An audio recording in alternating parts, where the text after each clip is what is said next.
Et la traduction en acte du colonialisme, une doctrine qui consiste à assujettir, à dominer, à exploiter des territoires étrangers par un État qui détient le contrôle politique, militaire, économique et culturel au détriment des autochtones.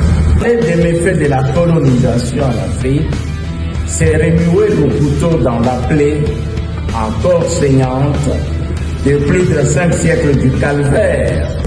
N'est pas une façon de rejeter l'Occident et ses valeurs, mais plutôt une certaine invitation dans la réflexion.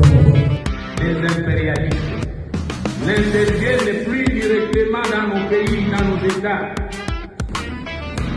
Celle de la colonisation, une période dont les répercussions se font encore sentir.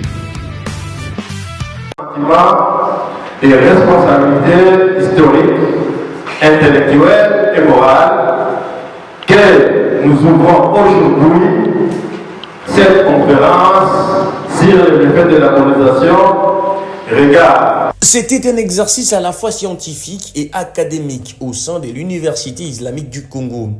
Une conférence placée sous les thèmes « Les méfaits de la colonisation, regard historique et religieux ».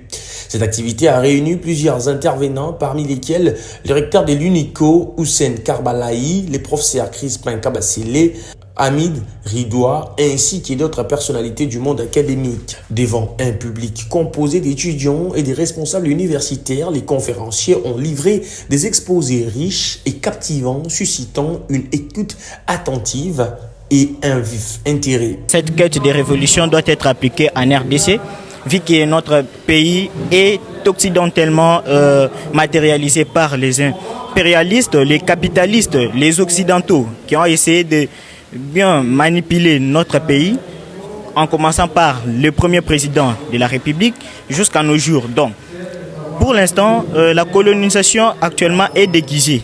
Alors, nous étant jeunes, nous sommes censés se révolter, nous sommes censés descendre sur les rues, faire de bruit pour on peut essayer de restaurer une vision meilleure pour l'avenir de la RDC. À travers ces échanges, les jeunes participants affirment désormais percevoir autrement l'histoire et les conséquences de la colonisation. Je pense qu'il doit même être applicable.